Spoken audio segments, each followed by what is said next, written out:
أعوذ بالله السميع العليم من الشيطان الرجيم. بسم الله الرحمن الرحيم. السلام عليكم ورحمة الله وبركاته. الحمد لله، صلاة وسلاما على سيدنا رسول الله وعلى آله وأصحابه ومن والاه. قال رب اشرح لي صدري ويسر لي أمري واحلل عقدة من لساني يفقهوا قولي. اللهم افتح بيننا وبين قومنا بالحق وأنت خير الفاتحين. ربي يسر ولا تعسر، ربي تمم بالخير. Tuan-tuan, puan-puan rahmati Allah Subhanahu wa taala. Marilah kita memanjatkan kesyukuran kepada Allah Subhanahu wa taala kerana pada masa yang terluang ini kita dapat bersama-sama duduk di dalam rumah Allah Subhanahu wa taala untuk kita meneruskan perbicaraan kita dalam kita membahaskan sedikit sebanyak tentang hadis-hadis Rasulullah sallallahu alaihi wasallam yang terdapat dalam matan Al-Arba'in An-Nawawiyah, yang mana pada pertemuan kita yang lalu kita telah berhenti pada hadis yang ke-6, hadis yang diriwayatkan oleh An-Nu'man bin Bashir, sahabat Rasulullah sallallahu alaihi wasallam, hadis tentang perkara yang halal dan perkara yang haram, serta memelihara diri daripada melakukan ataupun daripada perkara-perkara yang mutasyabihat, perkara-perkara yang kesamaran. Kita baca lagi sekali hadis tu sebagai kita mengulang kembali.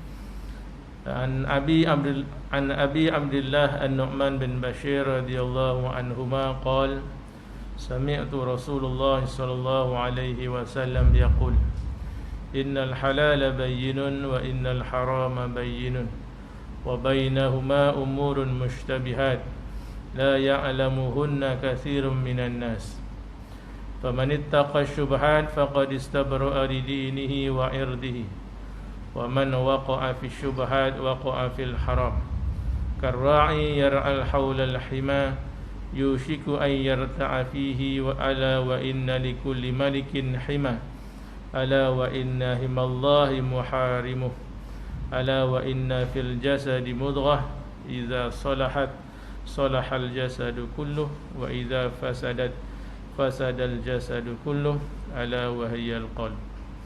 Hadis rawahul Bukhari wa Muslim. Daripada Abi Abdullah An-Nu'man bin Bashir radhiyallahu anhuma telah berkata bahawa saya telah mendengar Rasulullah sallallahu alaihi wasallam telah bersabda, sesungguhnya perkara-perkara yang halal itu jelas dan perkara-perkara yang haram itu adalah jelas. Dan di antara kedua perkara itu adalah perkara-perkara yang kesamaran, yang di dalam kesamaran ataupun keraguan, yang mana perkara-perkara kesamaran ini tidak mengetahui akannya kebanyakan daripada manusia. Dan barang siapa yang menjaga dirinya daripada perkara-perkara yang syubhah ataupun terjerumus dalamnya, faqad istabra'a li dinihi wa 'irdihi, maka sesungguhnya dia telah memelihara ataupun membersihkan agamanya dan kehormatannya. Dan barang siapa yang terjerumus dalam perkara-perkara yang syubhat, waqa'a fil haram, maka sesungguhnya dia telah menjerumuskan dirinya ke dalam perkara-perkara yang haram. Seumpama seorang pengembala yang mengembala di sekitar ataupun berhampiran dengan kawasan larangan, al-hima, kawasan larangan, yushiku an yarta'a fihi, yang mana orang yang ataupun pengembala yang mengembala kambingnya ataupun binatang ternakannya berhampiran dengan kawasan larangan, yushiku an yarta'a fihi, maka dikhawatiri binatang gembalaannya akan termasuk dalam perkara ataupun dalam kawasan yang haram itu. Ala wa inna likulli malikin hima, dan ketahuilah oleh kamu bahawa bagi setiap raja itu ada kawasan larangan. Hima ala wa inna himallahi muharimuh, dan kawasan larangan Allah Subhanahu wa taala itu adalah perkara-perkara yang telah diharamkan oleh Allah. Ala wa inna fil jasadi mudghah, dan ketahuilah oleh kamu bahawa di dalam tubuh itu terdapat seketul darah. Iza salahat salahal jasadu kulluh, yang mana seandainya baik ketulan darah itu, maka akan baiklah jasad seluruhnya. Dan apabila rosak, maka akan rosaklah jasad seluruhnya. Ala wahya qalbu, dan itu adalah yang dinamakan sebagai hati. Kita telah selesai perbincangan yang pertama tentang yang pertama dan kedua tentang pengertian halal dan haram.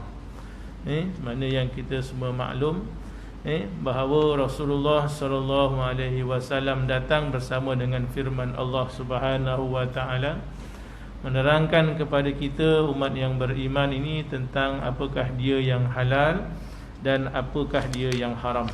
Dan semuanya telah jelas sebagaimana yang dinyatakan oleh baginda Rasulullah sallallahu alaihi wasallam dalam hadis berkenaan.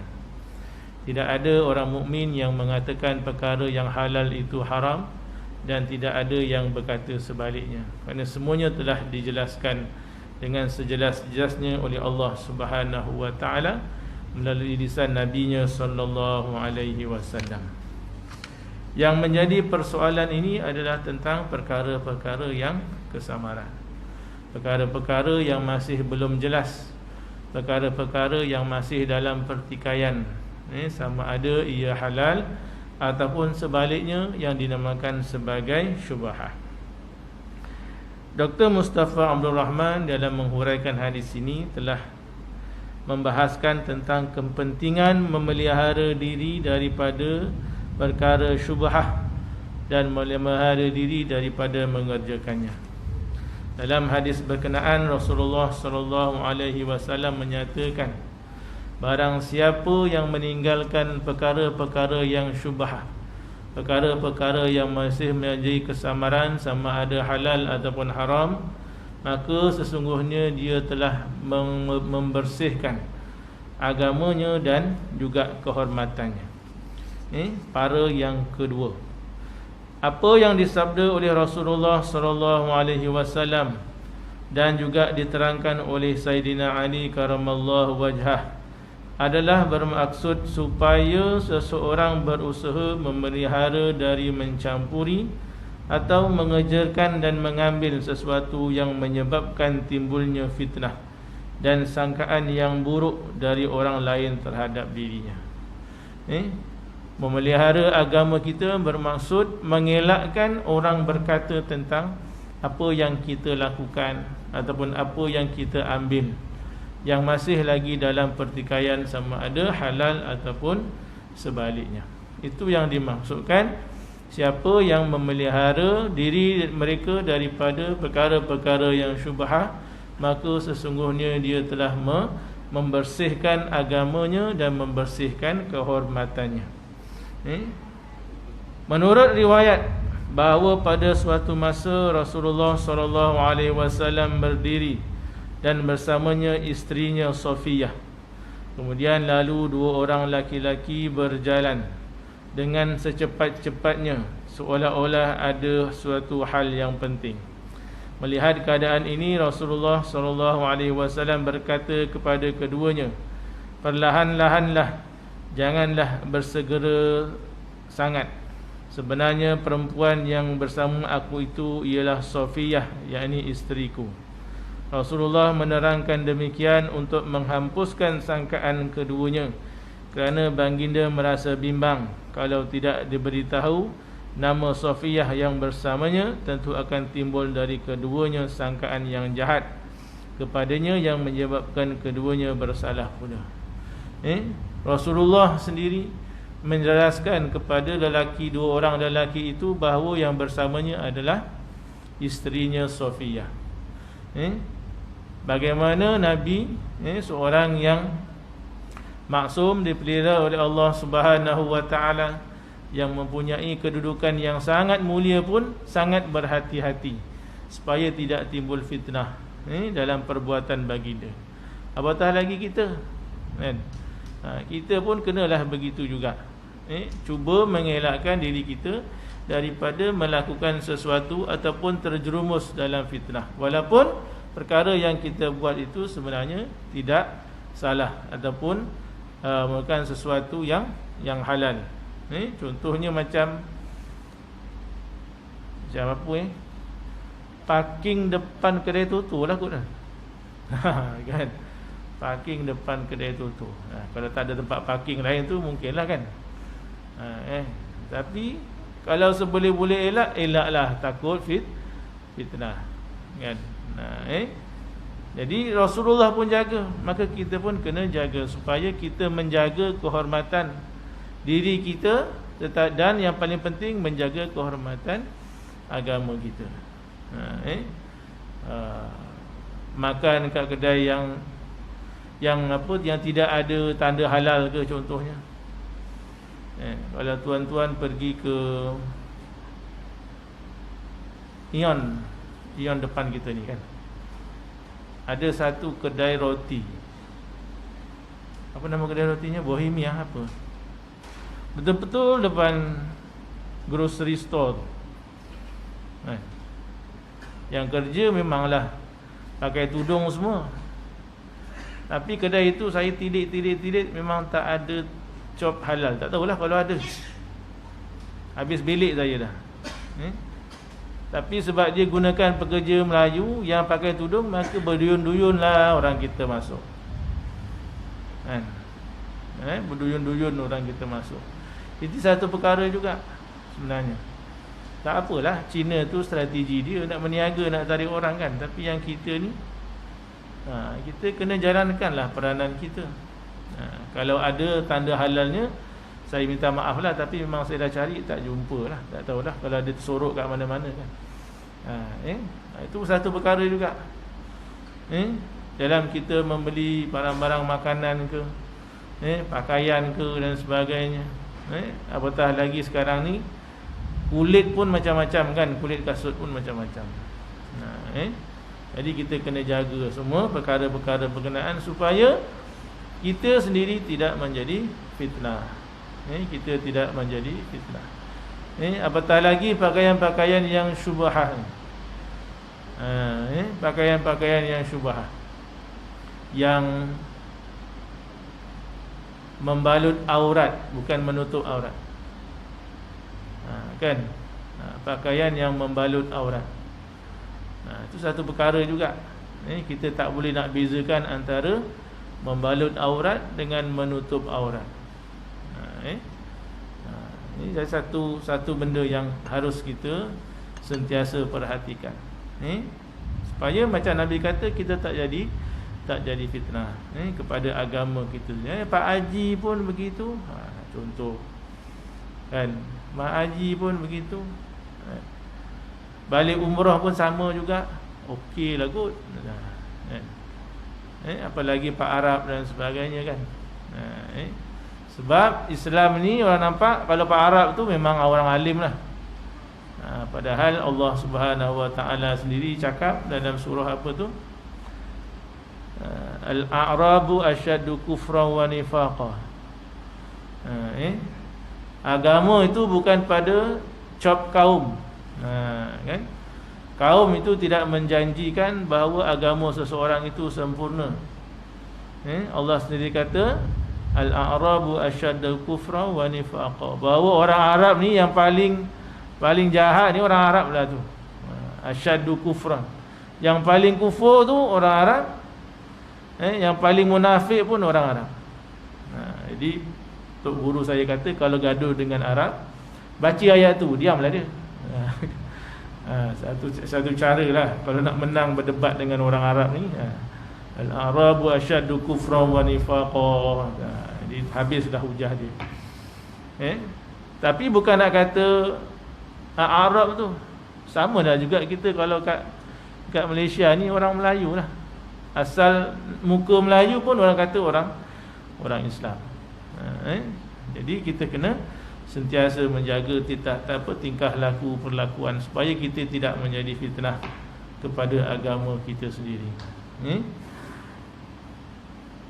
Setelah keduanya mendengar keterangan Rasulullah, keduanya pun berkata, laki-laki tadi yang dua orang tadi tu, yang berjalan dengan laju tadi tu, Subhanallah. Maksudnya memang lelaki itu pun ada sangkaan buruk terhadap Rasulullah sallallahu alaihi wasallam. Bila Nabi terangkan itu adalah Safiyah, baru mereka mengucap subhanallah. Bahawa sangkaan mereka itu adalah satu perkara yang tidak betul. Sedang Rasulullah pula menyambung sabdanya, iaitu sesungguhnya syaitan itu berlari pada tubuh anak Adam sebagaimana berlarinya darah, iaitu mengalirnya darah. Dan sesungguhnya aku takut bahawa syaitan akan mencampakkan kejahatan ke dalam hati kedua kamu. Jadi syaitan ni dia tugasnya memang untuk menghasut, menimbulkan keraguan, menimbulkan fitnah, menimbulkan syak wasangka dalam hati anak Adam. Melihat sesuatu memang yang biasanya akan timbul dalam benak kita kalau kita tengok orang buat sesuatu tu, yang tabiinya memang kita sangka buruk dulu. Kita terpaksa pujuk hati kita, baru kita sangka baik. Kan? Selalunya begitulah. Saya tak tahu dah tuan-tuan, mungkin tidak lah kot, kan? Tapi memang itu fitrahnya. Kita buat, kita nampak seorang tu buat satu perkara tu, maka yang timbul di hati kita selalunya sangka buruk dulu. Bila kita teringat, jangan sangka buruk, barulah kita pujuk hati kita. Kerana syaitan berlari dalam tubuh badan kita sebagaimana mengalirnya darah. Sebab itu kena sentiasa istighfar, kena sentiasa istighfar pada Allah Subhanahu Wa Taala. Mengucap, nampak sesuatu kena mengucap dulu, istighfar dulu, bertasbih dulu, barulah kita membuat kesimpulan dan sebagainya. Ada pula hadis yang menerangkan bahawa apabila kamu berhadas, yakni mengeluarkan angin dalam solat, maka pegangilah hidung kamu sebelum berpaling untuk mengambil wuduk, supaya jangan dikatakan orang bahawa kamu telah berhadas dan mungkin orang itu menyangka kamu berdarah hidung. Ada hadis riwayat Imam Tirmizi, kalau kita kentut ketika solat, siapa pernah kentut dalam sembahyang? Yang bercakap ni memang selalulah kentut dalam sembahyang, kan? Cuma alhamdulillah lah ketika jadi imam tu tak kentut. Kalau tidak, kalang kabut jugalah. Basri kat belakang, sajin kat belakang tu kalang kabut. Macam mana ni aku nak ke depan, kan? Jadi dalam hadis berkenaan, Rasulullah mengatakan bahawa kalau kita terkentut dalam ketika kita solat, maka peganglah hidung. Peganglah hidung sebagai tanda bahawa wuduk kita telah terbatal. Itu caranya. Jadi kalau imam tiba-tiba berpaling, kan, pegang hidung, makmum kena fahamlah, wuduknya batal. Janganlah tanya kenapa mam, kentut ke kencing. Tiba-tiba ada imam berpaling, kan, kentut ke kencing mam. Jangan tanya tengah sembahyang, manalah tahu, kan. Okey. Itu tanda isyarat bahawa kita terbatal wuduk kita. Dan berpalinglah dan keluarlah daripada solat. Semua ini menjadi bukti bahawa seorang dikehendaki untuk menjauhkan dirinya daripada perkara yang syubhah, yang kesamaran hukumnya. Pentingnya kita menjaga diri kita daripada perkara-perkara yang boleh menimbulkan fitnah, walau perkara yang boleh menimbulkan fitnah, bukan hanya termasuk dalam syubhah, dan perkara yang mendatangkan sangkaan atau tuduhan yang buruk dari orang lain. Seboleh-bolehnya memang elakkan, kena mengelakkan, kena pelihara, supaya orang tidak menyangka bahawa kita sedang melakukan sesuatu perkara yang mungkar, suatu maksiat, suatu yang yang diharamkan oleh Allah dan sebagainya. Penting. Penting kerana apa? Kerana kita membawa cop agama kita, kan? Kita membawa maruah diri kita. Kita membawa maruah pegangan kita dan sebagainya. Kemudian Rasulullah pada hadis tersebut juga menerangkan perihal orang yang jatuh ke dalam syubhat. Dengan sabdanya, barang siapa yang jatuh ke dalam syubhat, maka jatuhlah ia ke dalam yang haram. Seorang yang membiarkan dirinya bergelumang dalam perkara yang syubhat, maka sesungguhnya dia telah membiarkan dirinya bergelumang dengan perkara yang haram. Imam Nawawi menjelaskan bahawa di sini ada dua kemungkinan ataupun ihtimal. Pertama, orang yang mengerjakannya dengan sangkaan tidak haram, ataupun yang kedua, orang yang mengerjakannya berarti akan jatuh kepada yang haram lambat launnya. Kita buat perkara yang syubhat itu sama ada kita tidak tahu. Kalau kita tidak tahu pun dah kita bergelumang di dalamnya, maka takut-takut kita jatuh pula ke dalam perkara yang haram. Sebagaimana yang dikatakan orang bahawa al-ma'asi baridul kufri. Segala maksiat itu perutusannya adalah kepada kekufuran. Orang yang suka berada di dalam maksiat, Nabi pun menyifatkan perkara yang syubhat itu sebagai maksiat adalah menjadi pintu ataupun perutusan kepada kekufuran. Mula-mula buat maksiat, lama-lama buat perkara yang kufur. Mula-mula berbohong, lama-lama mencuri, kata peribahasa kita, kan. Jadi jangan terjerumus dalam perkara yang syubhat. Satu, mungkin kita akan menjadi terlalu terbiasa dengan perkara-perkara yang tidak jelas halal haramnya itu, sampaikan kita pun tidak terbiasa, tidak perasan bahawa kita akhirnya melakukan perkara yang mungkar. Ini berarti bahawa apabila seseorang telah pernah melakukan kedurhakaan, akan meningkat lagi kepada melakukan kerosakan, ini kejahatan yang lebih besar daripadanya. Takut kita dah terbiasa buat benda-benda yang maksiat ni, nanti lama-lama kita pun tak terperasan bahawa kita sudah terjerumus dalam melakukan perkara yang haram ataupun kemungkaran pada Allah Subhanahu wa taala. Allah Subhanahu wa taala berfirman dalam surah Ali Imran, wa yaqtuluna al-anbiya'a bighairi haqq dzalika bima 'asaw wa kanu ya'tadun.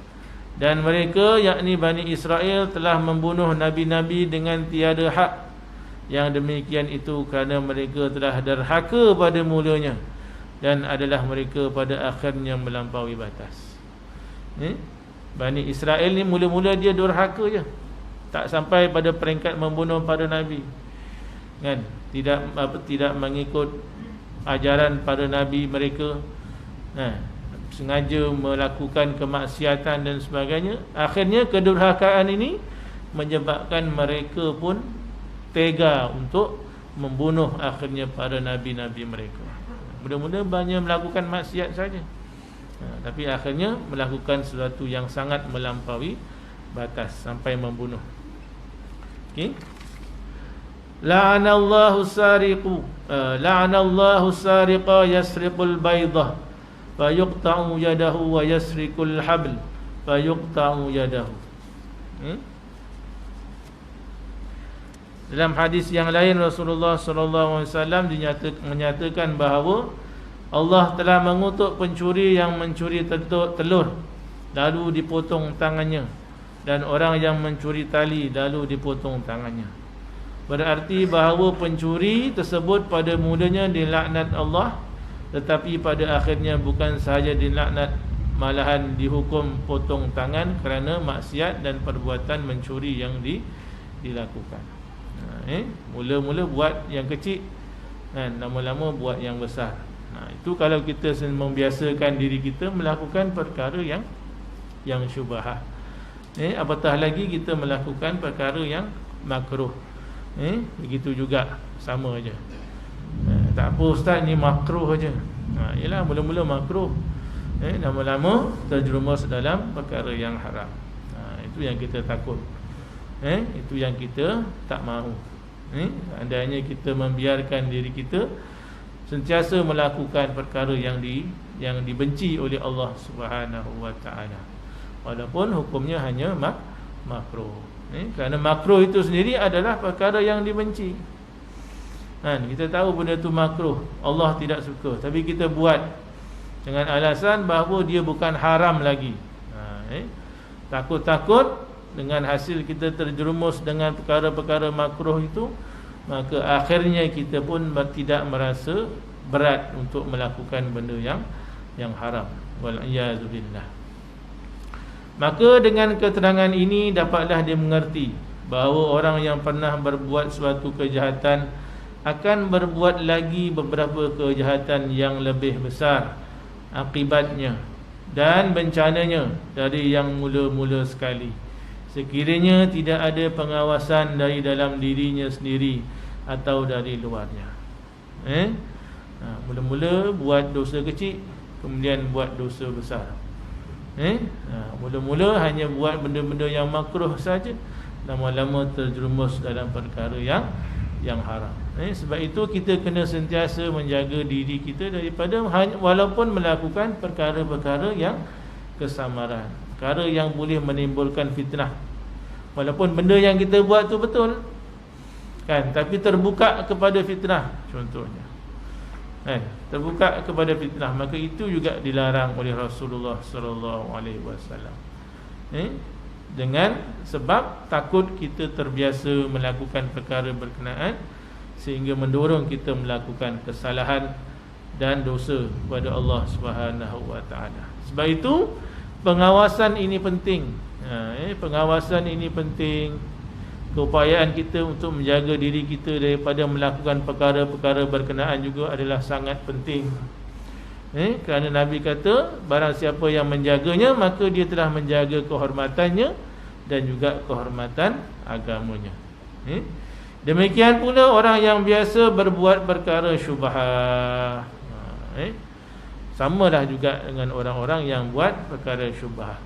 Walaupun pada mulanya tidak ada yang membahayakannya pada zahir, tetapi kalau sudah kerap kali dalam keadaan demikian, sekali tak sekali ia akan jatuh terjerumus ke dalam perbuatan yang haram secara yang tidak disedarinya, sebagaimana yang telah dikatakan oleh Rasulullah sallallahu alaihi wasallam, orang yang melakukan syubhah itu samalah seperti seorang pengembala ternak yang mengembala di sekeliling kawasan larangan yang hampir sangat ternakannya itu makan di dalamnya. Itu perumpamaan yang Rasulullah sallallahu alaihi wasallam bagi. Saja main tepi tebing contohnya, kan? Saja main tepi tebing, takut-takut tak sedar jatuh ke dalam jurang.